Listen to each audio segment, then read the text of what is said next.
Y'all come on into Miss Dana's kitchen.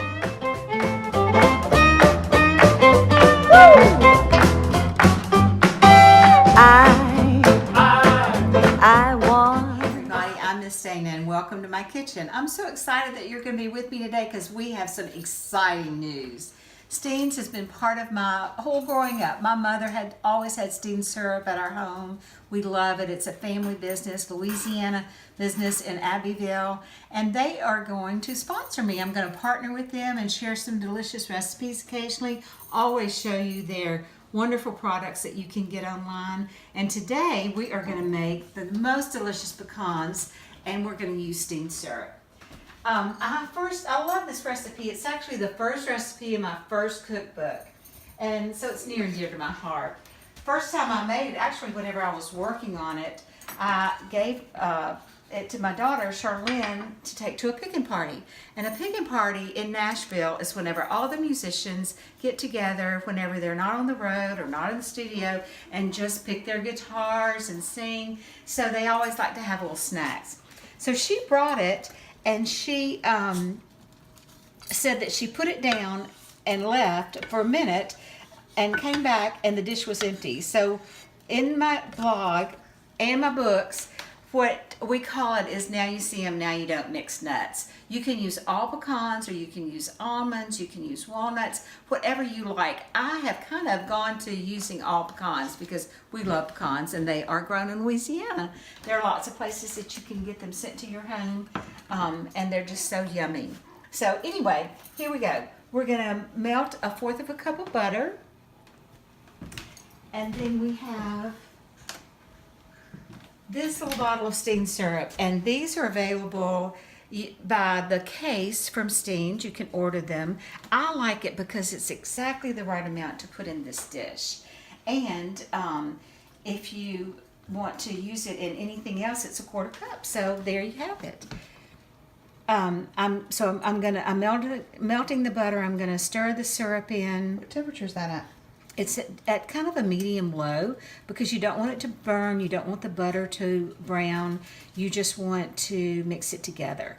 So I'm going to put it all in there, and then we're going to add the spices, and I'll tell you about those.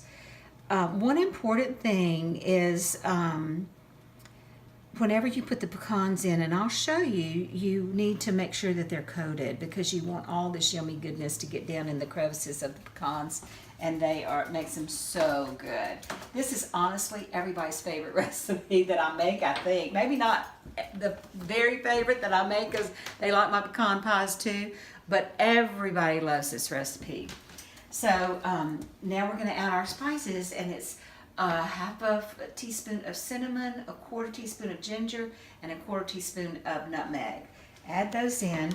Now, actually, I use a little bit more cinnamon, but sometimes it can be pretty strong. It's just according to whatever you like. A teaspoon of vanilla.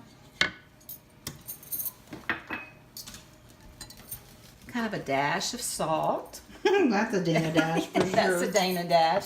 And then we're gonna have 6 dashes of Louisiana hot sauce. And everybody teases me because my dashes tend to be maybe a little bit bigger than most, but we love hot sauce. And you really do need the hot sauce in this to kind of balance out the flavors, and it makes the pecans just a little different than most. You know, you can get candy pecans different places, but it makes it, gives it a little kick, and so I think that's why people really enjoy it so much. I'm actually making these. I have a funny story for you. I made them, I make them often now, and I made them and sent them to a green room for a music. It was not really like a concert, it was a show at one of the local venues here in Nashville. And so I put them in, just to kind of decorate them real cute, I put them in little glass mason jars, but I did several of them. And so I went back in the midway point to see if all the food was set up right and if anything needed to be replenished or anything, and I could not find the mason jar with these nuts in it. And so I looked and I thought that was so unusual. So I told a couple people, and they didn't know what had happened to it. And do you know, one of the musicians had taken it up on stage and put it down by his feet because he didn't want to not have someone ever he got off stage. So anyway, I made him a big old batch and sent it to him. But I thought that was sweet and funny. So you see, you don't need to do it a long time. You just need to make sure that it's blended well. And these yummy pecans, oh my gosh, I wish y'all could smell this kitchen because it smells so good. Another time I made this, I actually was teaching a class and I made it.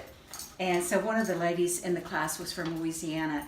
And so they were asking me if you could substitute another kind of syrup or something for this. And she said, I don't think you can, Dana. And I thought, you know what, I don't think you can either.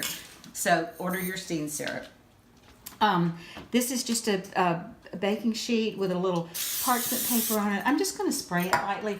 A little tip, if your parchment paper is not sticking down, you can just spray your baking sheet a little bit and it makes it stick to it. Okay, they're done well. And I'm going to put them on the baking sheet. Just put them right out and spread them out really as much in a single layer as you can. Of course, you can get a larger baking sheet if you want. But I kind of like them to be cozy. Ooh, I smell them. I know, they smell so good. So I hope the people that I send these for like them too. That they are in my cookbooks. Here are my cookbooks. They're for sale on my blog. And these wonderful wooden spatulas, left-handed and right-handed, are for sale on my blog. I get them from the Amish country, just south of Nashville. I go there and there's a family who makes wooden furniture and all kind of wooden utensils, beautiful boards and things. And so I went and I had to order them a couple of times because people just love them. And once you use them, you don't want to get anything else because they just will outlast us. I mean, they are so well made and the wood is so good. So anyway, here they are. And so we're going to put them in the oven. You put them in the oven at 350 for 15 minutes. And about midway, you just want to stir them up a little bit.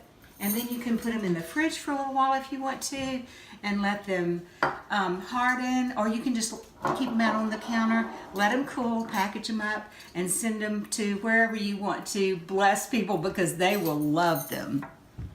So thank you so much for joining me today. You can find this recipe on my blog or in my cookbooks. Let me hear from you. I'd love to know how your family liked this recipe too.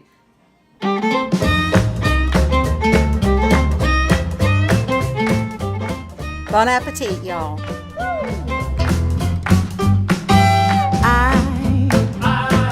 I want you. I want you to be. I want you to be my baby.